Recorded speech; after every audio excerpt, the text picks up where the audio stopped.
La selección uruguaya de fútbol es favorita para ganar el Mundial 1930. Ha ganado las medallas de oro en las Olimpiadas de París 1924 y Ámsterdam 1928. Decididos a no dejar escapar el triunfo de la primera edición de la Copa del Mundo del Fútbol, cuya organización había sido adjudicada a Uruguay para hacerlo coincidir con el centenario de la jura de su constitución.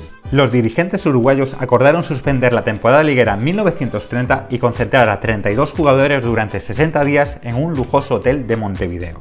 El periódico La Tribuna Popular describe la convivencia de la selección de la siguiente manera. Hay en esa casa del Prado animación, deseo general de hacer las cosas bien y cuidarse a sí mismos, confianza y respeto entre los jugadores y el entrenador, y sus eficientes ayudantes los masajistas. Así, siendo todos para uno y uno para todos, alternando en joviales y amistosas conversaciones, sacrificando pequeños vicios, en bien de la mejor preparación, es como se hace una obra grande y eficaz. Era frecuente ver al combinado nacional correr por las calles de Montevideo como parte de su entrenamiento. Recordemos que a esta selección solo le vale ganar. Cualquier cosa que no sea ganar, pues es un completo desastre para ellos. Algunos de sus jugadores de referencia eran José Nasazzi, de Bellavista, defensa central. Llegaba al Mundial con 28 internacionalidades, apodado El Mariscal. Es el capitán de la selección. Nasazzi se caracterizó por ser un defensor fuerte, veloz, de gran recuperación, excelente ubicación, perfecto en el juego de alto y de bajo. No era un zaguero técnico, pero se destacaba por su tremenda personalidad, por su innata condición de mando, por su coraje. Fue patrón, caudillo y conductor. El delantero Pedro Cea, jugador de Nacional, apodado El Vasco Cea, llegaba al Mundial con 22 internacionalidades y 8 goles. Adivinaba todo lo que iba a pasar en la siguiente jugada. No era veloz con sus macizas piernas, pero su imaginación y su picardía volaban juntas. Sus pases eran medio gol, pero cuando nadie lo hacía, se aliaba con algún compañero, casi siempre providencial. José Leandro Andrade, jugador de Peñarol, mediocentro, llegaba al Mundial con 29 internacionalidades y un gol, apodado La Maravilla Negra. Medía 1,80 m y tenía un estilo de juego muy particular, muy flexible y muy acrobático. Fue famoso además por un recurso al marcar al rival que se llamó tijera. Se lanzaba frente al atacante rival que llevaba el balón, estirando mucho la pierna izquierda mientras que con la derecha le arrebataba el balón. Fue José Nasazzi quien recomendó la incorporación de Andrade al combinado nacional. Su color de piel se debía a que su abuelo fue un esclavo de origen africano que se escapó de Brasil. Lorenzo Fernández, jugador de Peñarol, mediocentro, llegaba al Mundial con 21 internacionalidades y 4 goles. Apodado El Gallego, también se le conocía con el nombre del patrón de la cancha. Fue un ejemplo de fortaleza, don de mando, valentía en la cancha y coraje, a lo cual agregaba un enorme derroche de energía para no entregarse nunca y sumar un llamativo aporte goleador. Era considerado la médula espinal de la selección uruguaya. El entrenador era Alberto Supicci. Con solo 32 años y siendo la selección uruguaya su primera experiencia como entrenador, Supicci afrontó el encargo de hacer a Uruguay campeona del mundo. Como jugador profesional hizo toda su carrera en el Club Nacional de Fútbol de Montevideo, jugando 143 partidos y anotando 6 goles en 8 años. Se consagró 7 veces campeón uruguayo y ganó también varios torneos binacionales. Realmente la función como tal de Supicci simplemente era la de preparador físico. ¿Qué quiere decir? Mantener a los jugadores que coman bien, que entrenen bien y que estén en buenas condiciones. Simplemente era este su rol. Se cuenta que la función de entrenador no es tan importante y trascendental como lo es ahora, ¿no?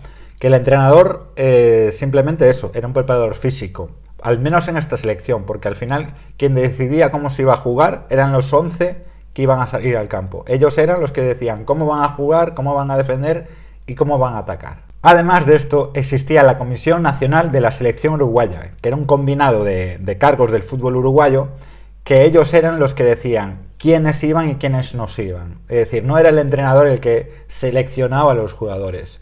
Ya hemos dicho que Supicci lo único que hacía era prepararlos físicamente para que llegaran bien a los encuentros. Quien se encargaba de seleccionarlos era esta comisión.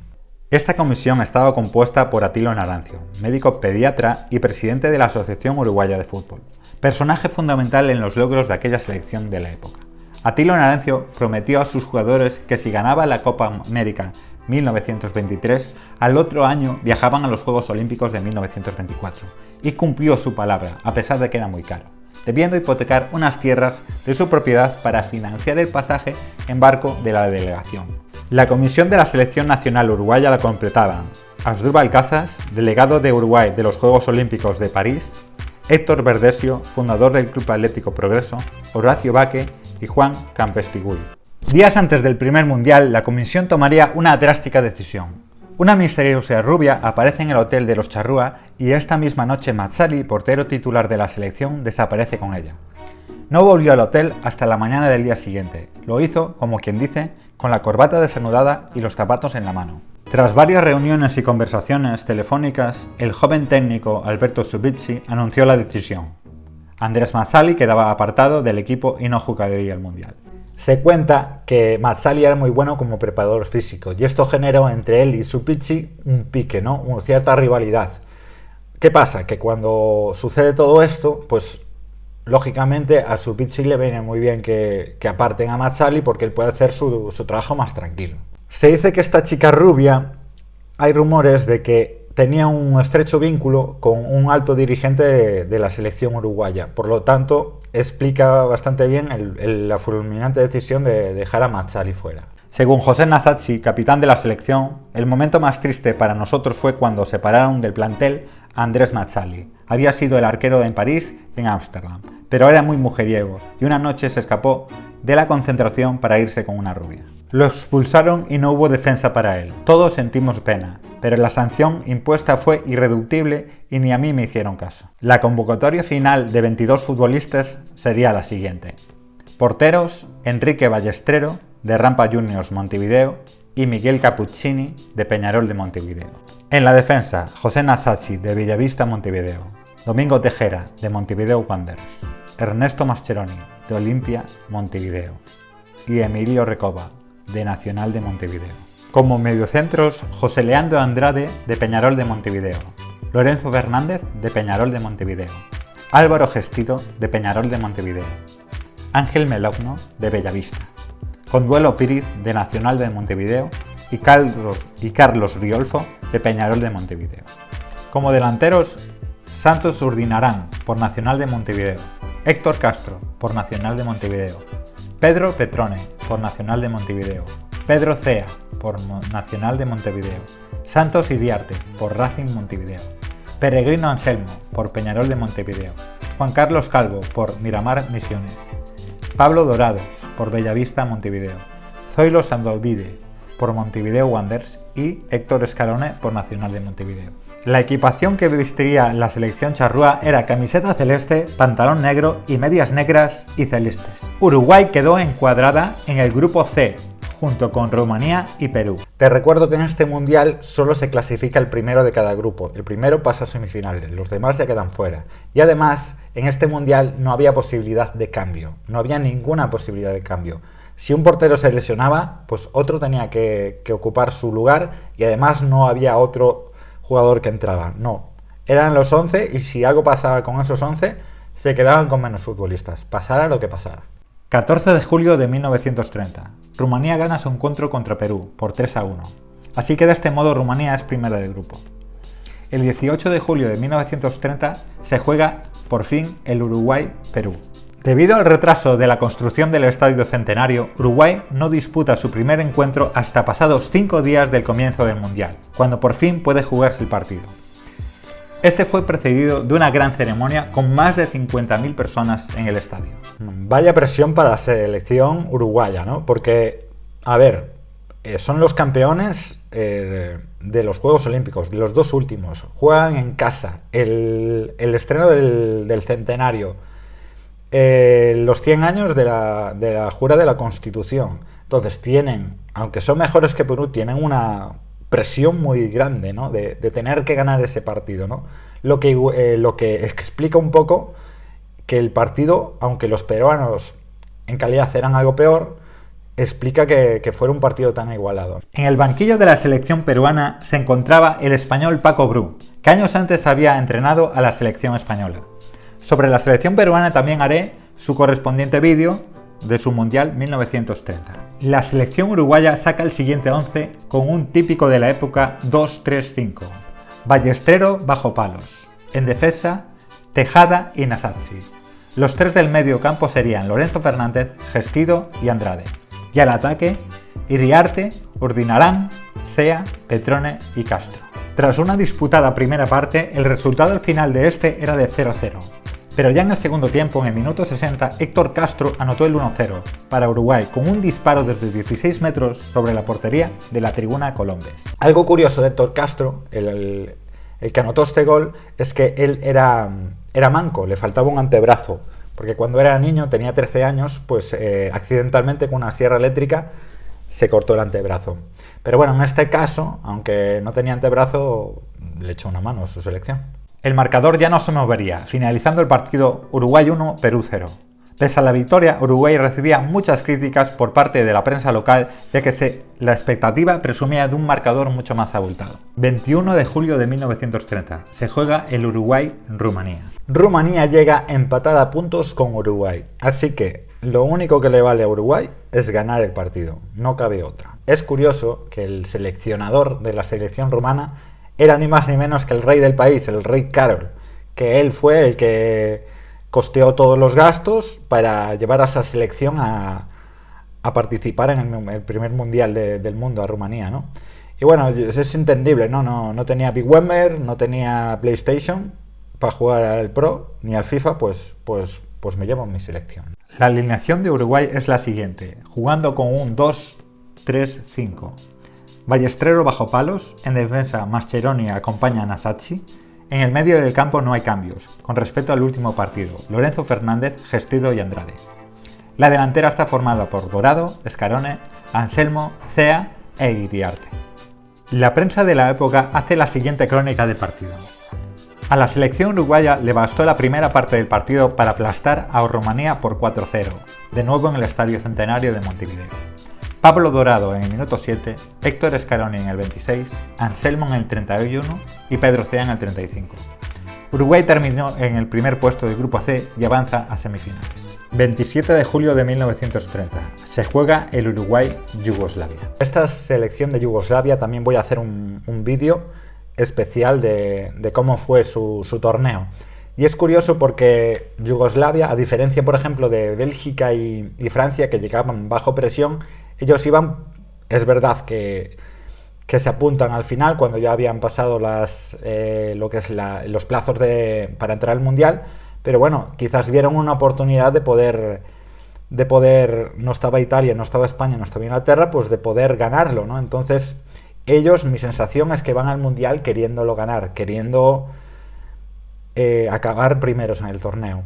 Y no es casualidad que de los 4 equipos europeos fueran el único que pasó a semifinales. Uruguay juega con su habitual 2-3-5. En la portería, Enrique Ballestrero. En la defensa repiten Ernesto Mascheroni y José Nasacci. En el medio del campo continúan Lorenzo Fernández, Álvaro Gestido y José Leandro Andrade. Vitoriano Iriarte, Héctor Scarone, Pedro Cea, Peregrino Anselmo y Pablo Dorado al ataque. La prensa local escribe la siguiente crónica del partido.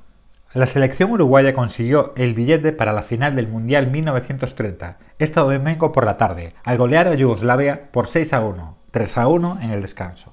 Triplete de Pedro Cea. Yugoslavia se adelantó en el marcador en el minuto 4 por mediación de Georgi Vujadinovic.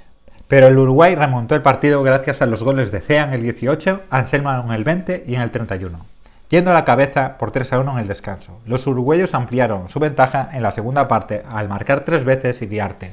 En el 61, Cea en el 67 y también Cea en el 72, dando como resultado final un Uruguay 6, Yugoslavia 1.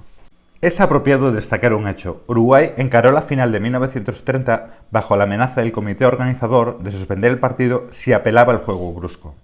Se entiende que este comité en los partidos anteriores observó que el juego charrúa era duro.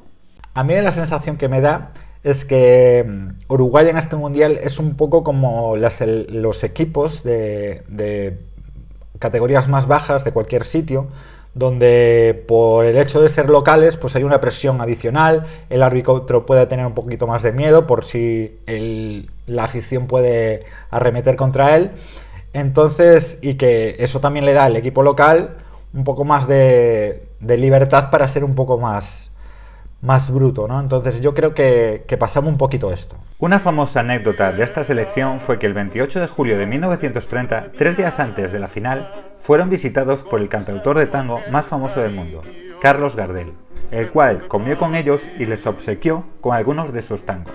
30 de julio de 1930, Uruguay versus Argentina. Se dio la final soñada para muchos y temida para otros. El clásico rioplatense iba a ser la primera final de un mundial. Bueno, llega el día de la verdad y estamos ante que Uruguay puede ser la campeona del mundo o puede haber remado tanto, la concentración tan dura que han tenido, toda esa presión, para nada, para perder aún por encima contra Argentina, que es su rival rioplatense, ¿no? Entonces, para Uruguay hoy era un día súper importante para esta selección uruguaya. Hay que destacar que Argentina llegaba a este mundial, a esta final, con un partido más, ya que su grupo era el único que había tenido cuatro equipos, ¿no? El resto habían tenido 3. Argentina era sin duda el equipo que más problemas iba a generar con Uruguay. Aquí en esta selección argentina sobre todo destacan pues el delantero Guillermo Stabile, que finalmente fue el pichichi del mundial y hasta este partido llevaba 7 goles en el torneo. Y también el mediocentro Monti, que era considerado de alguna manera el mejor jugador de esta selección. En este vídeo me estoy centrando única y exclusivamente en el foco de la selección uruguaya. Posteriormente voy a hacer un vídeo de la selección argentina donde voy a hablar del campeonato de la selección argentina desde el punto de vista de la selección argentina. Uruguay salió para variar con su 2-3-5 en la primera final de un mundial de fútbol, con este 11. Enrique el Pulpo Ballesteros en portería. Los defensas serían el mariscal José Nasacci y Ernesto Mascheroni, el filtrador. Como mediocampistas, los 3 de siempre. Lorenzo Fernández, el gallego, lo acompañan el caballero del deporte, Álvaro Gersido y José Leandro Andrade, la maravilla negra. Y en punta, el Felo Santos Iriarte, el vasco Pedro Cea, Héctor Castro, el divino Manco, junto con el mago Escarone. Completa la delantera Pablo Aniceto Dorado Gallinares.